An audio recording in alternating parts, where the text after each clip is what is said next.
Hey guys, how's it going? We're gonna do our first little cooking video, doing a couple of bits and bobs on asking you guys kind of what you wanted. And there was a lot of things talking about Asian cooking, different pastes, different flavors, and curries. So I'm actually going to start with something that's very similar to all these, but quite easy to be able to do. It's what I call my equal measure butternut squash soup.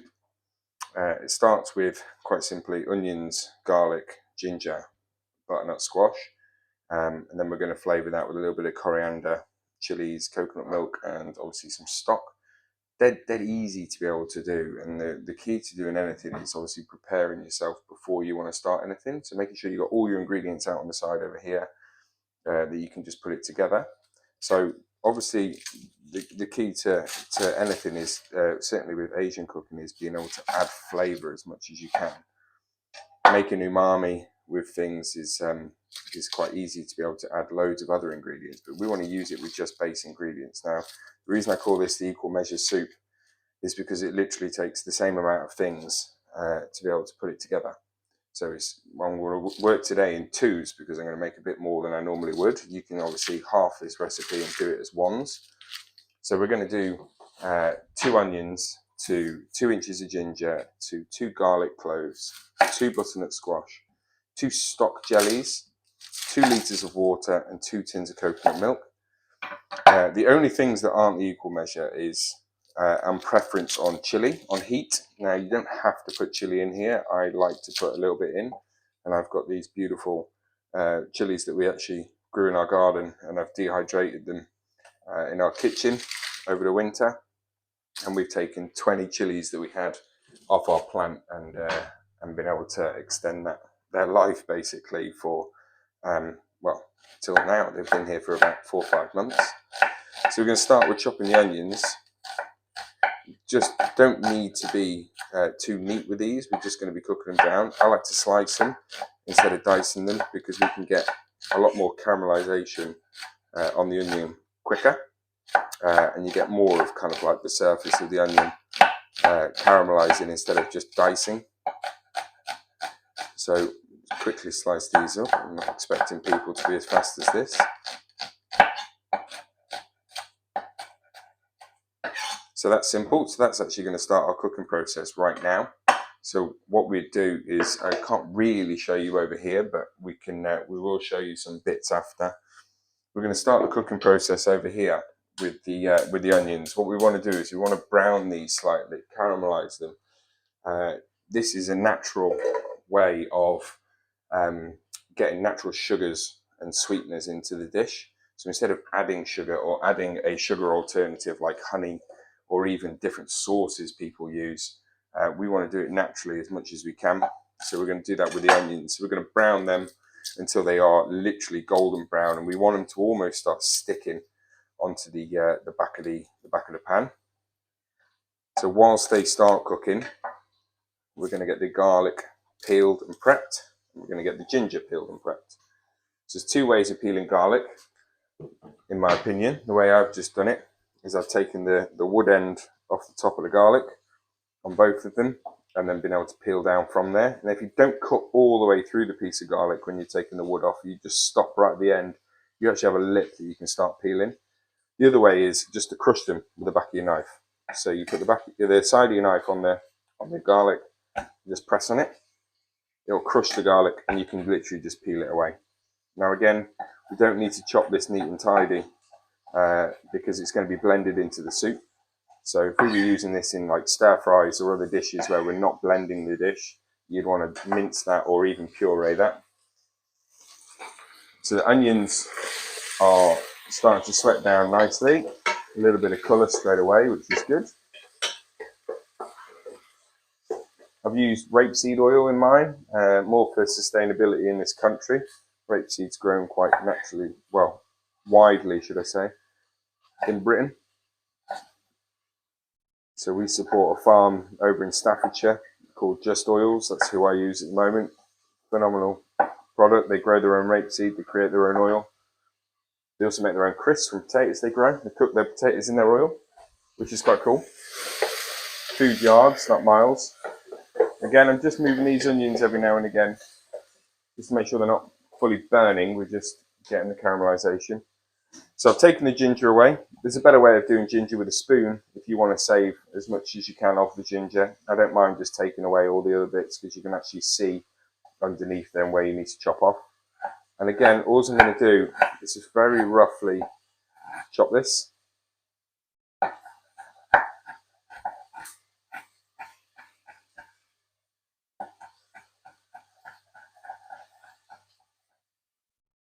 Nice, just dice like the garlic, sorry. So I'm going to put that in with the garlic at the same time. And then the chilli, like I said, these are the dehydrated ones I've got. Because I've dehydrated them, the power of them is got quite a lot. I'm actually going to take just that much. That's all I'm going to need. If you're buying just fresh chilies from the shop, again, dependent on spice, I would strongly suggest buying just a generic British chili. And then it's all dependent on how spicy you like things. So my onions, I don't know if I can bring this over. My onions are just now starting to brown and caramelize.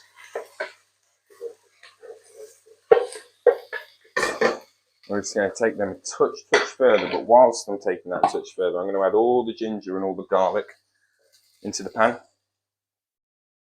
Now I've got coriander here. Coriander is going to go right at the end. We don't want to, if you put herbs in too early, certainly flat leaf herbs like coriander and parsley, all it's going to do is it's going to turn them brown. I think this is more restaurant cooking, but aesthetically you want those to look green still when you're getting to the end of your dish. So now I've got those caramelized. They're really browning, and they brown quite quickly, and that's because I've sliced them nice and thin, like I said before. You could take this further and further and further and further until they go to a real golden colour. The further you take it, the more natural sweetness you're going to get from the onions. So I'm going to take it a little bit further with the garlic, ginger and chilli in there. And now we go to the butternut squash. Now there's ways of chopping a butternut squash, and my way is the only way I ever do it now. We're going to take the top off. We're going to take the bottom off. And then where the fat bit starts to get thin, you want to chop just there. And what you'll find, you can just start to see little holes in the top of that butternut squash. Now this top bit, the thin bit, this is the clean bit. So all you're going to do is run your knife as close as you can to the skin, down it, and just peel away all of that skin. Again, try and keep as close as you can to the skin without creating too much waste.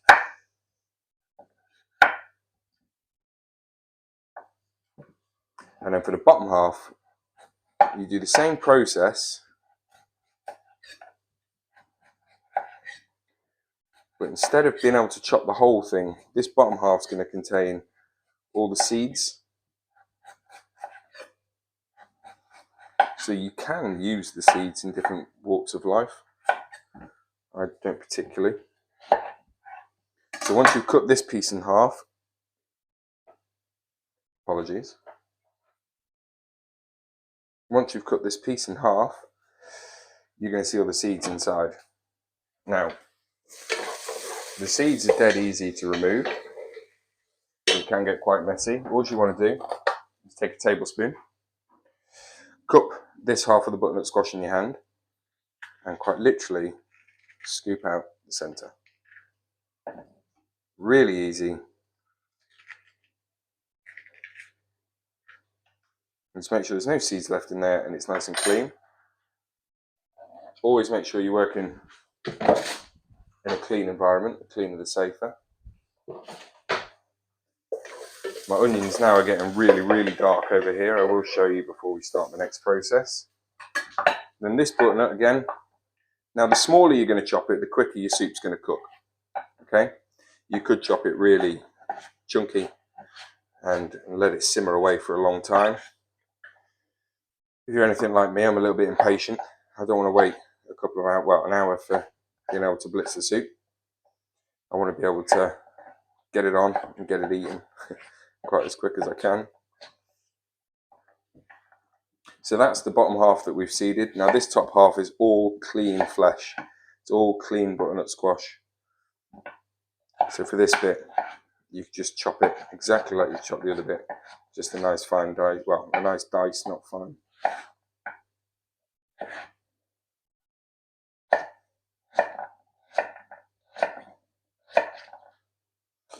So that's one butternut. Before I add it, I'm going to show you these onions to show you what I'm talking about with how dark they're getting.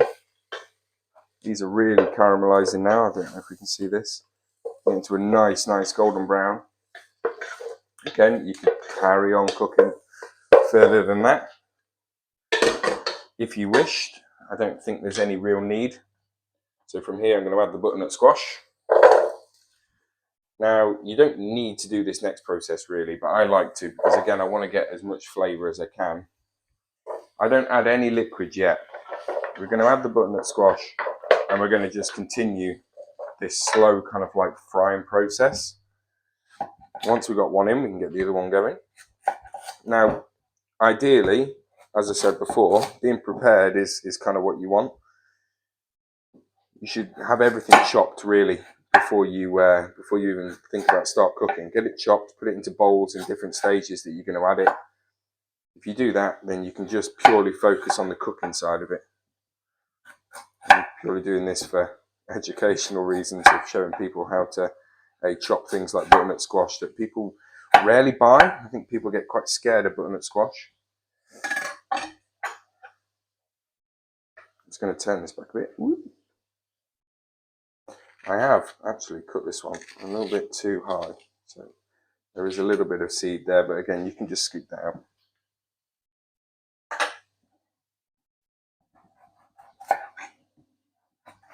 So we just continue to cook down this butternut.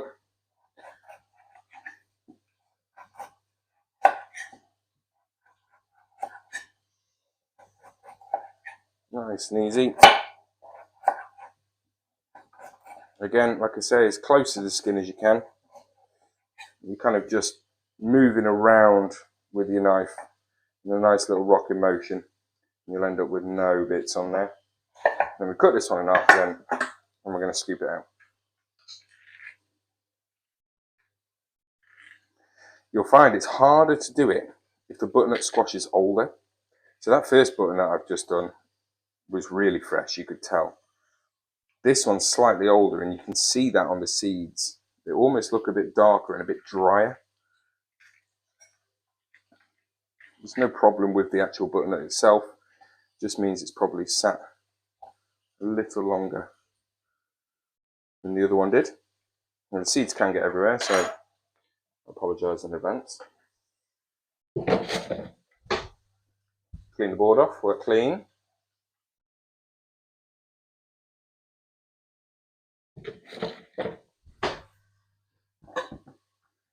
And then, same process as the other one. Just a nice dice.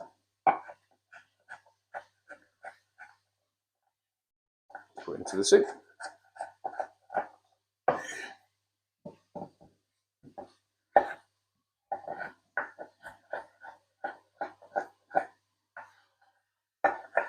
Now this is one of my favourite recipes, if I'm honest with you. I love Asian style cooking.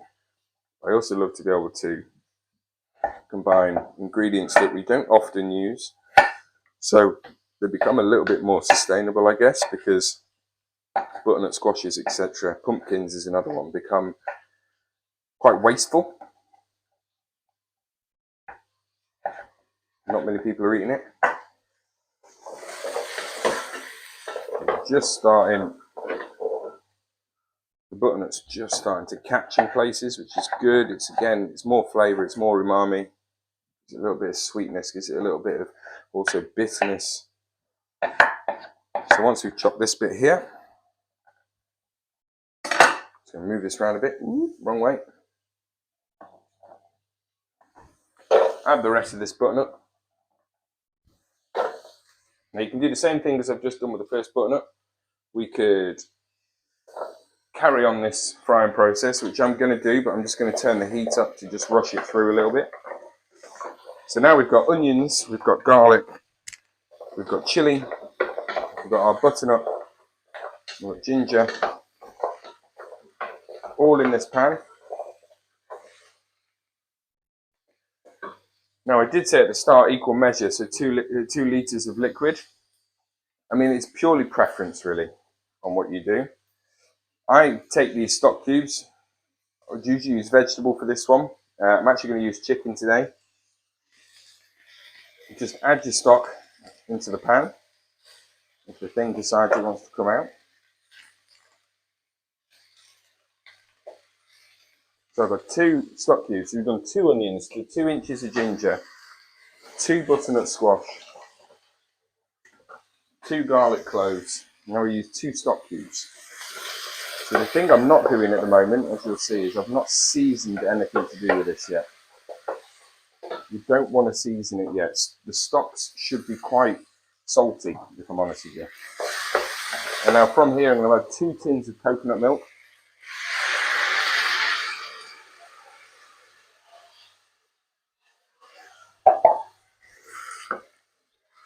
What you'll find with that now, you'll see it's covered. Everything should be covered. I like to make mine thicker, so this recipe started out because I used to do a fish dish, a mahi dish, and this was kind of a thick, almost velouté sauce or puree underneath of that. And then I was so obsessed with how it tasted, I thought, I think I can just thin this down and turn this into a soup. And that's what I did. And when I did it, people went crazy and loved it. And it's kind of been a staple recipe of mine now that I love. People know me for it, which is crazy. And this year is one of the first years I've actually seen similar flavours with butternut squash going into soups as ready meals. I'm still taking the claim to fame for that one. So now what we've got is we've got all the stuff in the pan over here. We've got the butternut, the onion, everything's sealed off, fried off and caramelized.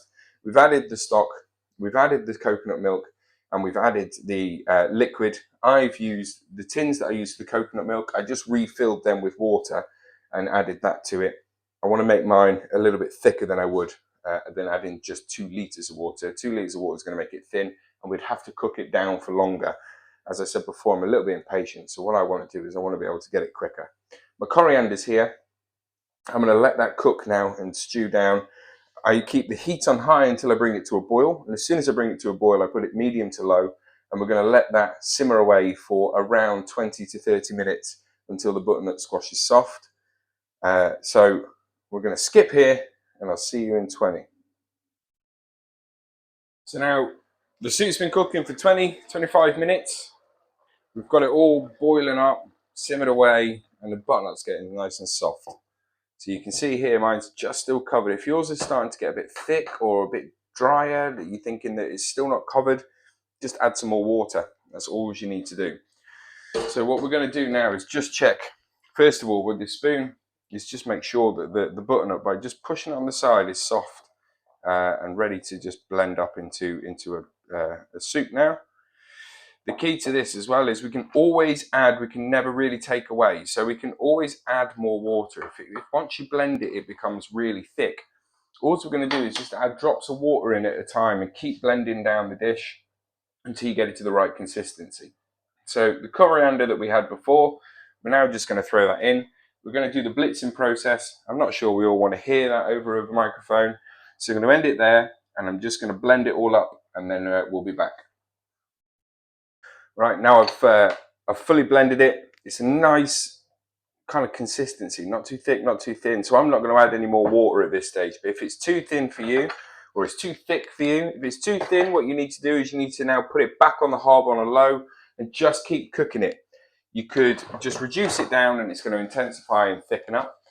The other thing you can do is you could add a touch of corn flour. So you mix some corn flour into water, and then add that slowly whilst it's on the heat and hot. If you put that in while it's cold and then try and heat this up, it could go way too thick. All right, I would actually probably stay away from corn flour and just enjoy it.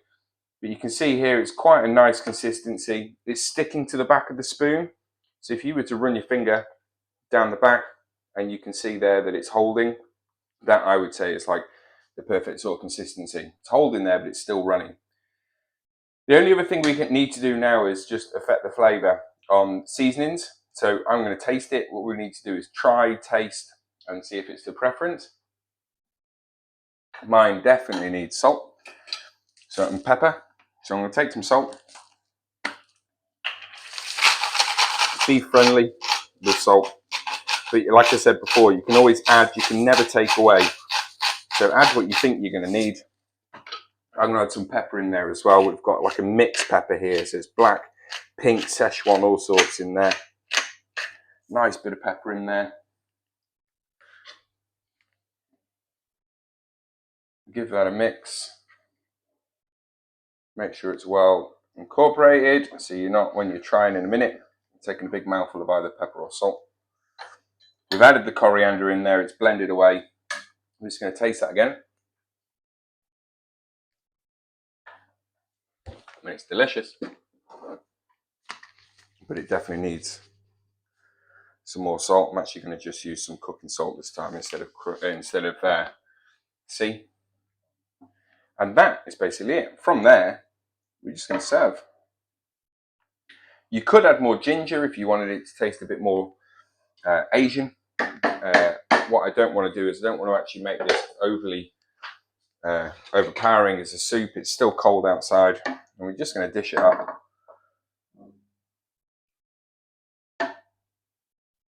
Like so. Serve that with a bit of crunchy bread, and you're on to a winner. One for me, and one to get in the good books. And that's it. Coconut, chili, and butternut squash soup. I hope you like it. This is the first video that we've made, so I hope you enjoy it. And I'll see you on the next one. Peace out, guys. Enjoy.